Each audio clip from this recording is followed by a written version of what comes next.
देविका अपने पति, बच्चे, देवर और ससुर के साथ रहती थी। पिछले साल ही हार्ट अटैक की वजह से उसकी सास का देहांत हो गया था। सारा घर देविका ने संभाला था। उसका पति राकेश और देवर रमेश अपने पिता का ही कारोबार संभालते थे। रमेश की अभी तक शादी नहीं हुई थी, इसीलिए वो ज़्यादा समय अपने कारोबार में ही लगाता था, जिससे सभी घर वाले खुश थे। रमेश के लिए लड़की देखना शुरू था, लेकिन रमेश अपने कॉलेज की दोस्त अमृता को पसंद करता था। उसने ये बात घर में सबको बताई थी। सबने खुशी खुशी हाँ कर दी और छुट्टी के दिन सभी परिवार के लोग अमृता से मिलने उसके घर गए। सबको लड़की पसंद आई, लेकिन देविका ने कोई जवाब नहीं दिया।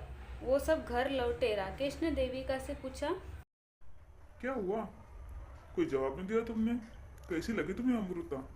इस पर देविका ने जवाब देते हुए कहा, देखो जी, मुझे तो कुछ ठीक नहीं लगी। उनके घर का माहौल भी अलग है। उसके भाई भाभी ऊपर अलग रहते हैं, माँ पापा और अमृता नीचे रहते हैं। अगर उसने यहाँ भी ऐसे किया तो, हमारे रमेश को दूर लेकर गई तो, मुझे बड़ा डर लग रहा है। इस पर राकेश देविका को समझाते हुए कहता है, देविका, तुम ज्यादा ही सोच रही हो। अमृता ऐसा क्यों करेंगे? और किया भी तो उसकी अपनी जिंदगी है। जहाँ रहना है वहाँ खुश है, हमें क्या? तुम ज्यादा मत सोचो और उन लोगों को घर खाने पर बुला लो। हाँ, आप शायद सही कह रहे हैं। मैं कुछ ज़्यादा ही सोच रही हूँ। रविवार को बुला लेती हूँ खाने पर। देविका ने राकेश को तो हाँ कर दी, लेकिन वो बहुत चिंता में थी। अमृता का स्वभाव बहुत अलग था। अमृता ने देविका के बच्चों से ठीक से बात तक नहीं की थी। देविका अगले दिन अमृता के परिवार को खाने पर आने का बोल देती है। सभी लोग देविका के घर आते हैं। देविका का रखरखाव और उसके खाने की सभी तारीफ करते हैं। अमृता कोई खास तारीफ नहीं करती। रमेश अमृता को अपना घर दिखाता है। तभी अमृता रमेश का रूम देखती है और वो रमेश से कहती है, ओ माय गॉड रमेश, ये कैसा रूम है तुम्हारा? इतनी मेहनत करते हो, खुद का भी ख्याल रखो। इतना कहकर अमृता रमेश को समझाने लगती है, कौन सी चीज़ें कहाँ रखनी है, क्या खरीदना है। यह सब बातें देविका सुन लेती है और उसका शक जो है यकीन में बदल जाता है। वो समझ गई थी कि अमृता घर जोड़ने वालों में से नहीं है, वो नए ख्यालात की लड़की है। फिर सब बातें होती है और दोनों की शादी हो जाती है। अमृता घर आ जाती है। कुछ दिन तक सब ठीक चल रहा था, फिर अमृता ने अपना रंग दिखाना शुरू कर दिया था। वो घर के काम में देविका की मदद नहीं करती थी। रमेश जब घर आता तो काम का दिखावा करती थी, जिससे रमेश को ऐसा लगता था कि वो सब काम अमृता ही कर रही है। एक दिन देविका बीमार पड़ गई। उस दिन सब घर पर ही थे। अब सारी जिम्मेदारी अमृता पर आ गई। राकेश देविका को अस्पताल ले गया।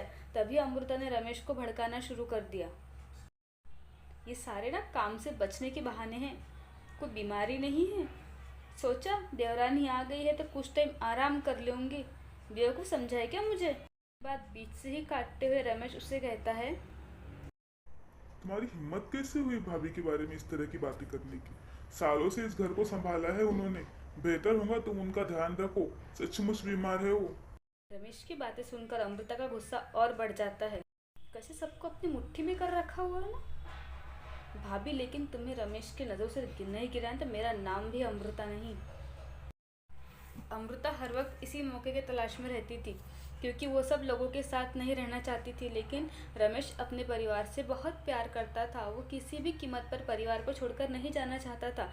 ऐसे ही दिन बीतते गए। अमृता माँ बनने वाली थी। 3 महीने हो गए थे। इस वजह से घर में सभी बहुत खुश थे। लेकिन अमृता अभी ये जिम्मेदारी नहीं लेना चाहती थी। उसने अपने बच्चे को ख़त्म कर दिया और सारा इल्ज़ाम देविका पर डाल दिया। उसने देविका पर एक्सपायर दूध पिलाने का इल्ज़ाम लगाया और रसोई में पहले से ही एक्सपायर दूध लाकर रख दिया। रमेश को उसने उसके रसोई में ले जाकर वो दूध दिखाया, जिससे रमेश को भी यकीन हो गया। उसने अपनी भाभी को बहुत भला बुरा कहा और घर छोड़ने का फैसला किया। देविका रमेश को यकीन दिलाती रही, लेकिन उसने उसकी कोई बात नहीं सुनी। इस तरह अमृता के एक दिन में 2 निशाने लग गए थे। उसका अलग घर का सपना भी पूरा होने जा रहा था और माँ बनने की जिम्मेदारी से भी वह आज़ाद हो गई थी। देविका बहुत परेशान थी। उसे रमेश के घर छोड़कर जाने का दुख नहीं था, लेकिन जिस तरीके से वो जा रहा था उस पर उसे दुख था। रात का समय था। रमेश अकेला घर के बगीचे में था। देविका उसके पास गई और बोली, देखो रमेश, मैं जानती हूँ तुम मुझसे नाराज़ हो, लेकिन मुझे सफाई का मौका तो दो ना। इतने सालों से मैंने इस घर का भला चाहा है, क्या मिलेगा मुझे ये सब करके? तुम एक मौका दो मुझे। अमृता को गलत साबित कर दूंगी। वो शुरू से ही गलत थी। मैंने तुमसे कभी कोई शिकायत नहीं की। उसका दिखावा, ताने सब सहे इस घर को जोड़े रखने के लिए। मुझे 2-3 दिन का टाइम दो, तब तक तुम अमृता को यही कहना कि घर नहीं मिला है और मुझसे नाराज़ का दिखावा करना।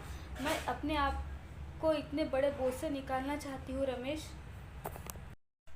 रमेश अपने भाभी की बात मान लेता है। अमृता बहुत खुश थी कि वो अब अपने घर में जा रही है। वो रमेश से कहती है, क्या हुआ रमेश, हम कब जा रहे हैं यहाँ से? अब मैं उस औरत के साथ नहीं रह सकती। तब उससे रमेश कहता है, हाँ मैं घर देख रहा हूँ, 2-3 दिन लगेंगे, फिर हम यहाँ से चले जाएंगे। देविका मौका तलाश कर रही थी कि कैसे अमृता की सच्चाई सबके सामने लाए और उसे एक दिन मौका मिल गया।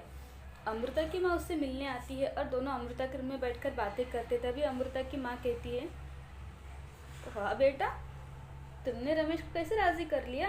वो तो अपने परिवार से बहुत प्यार करता था।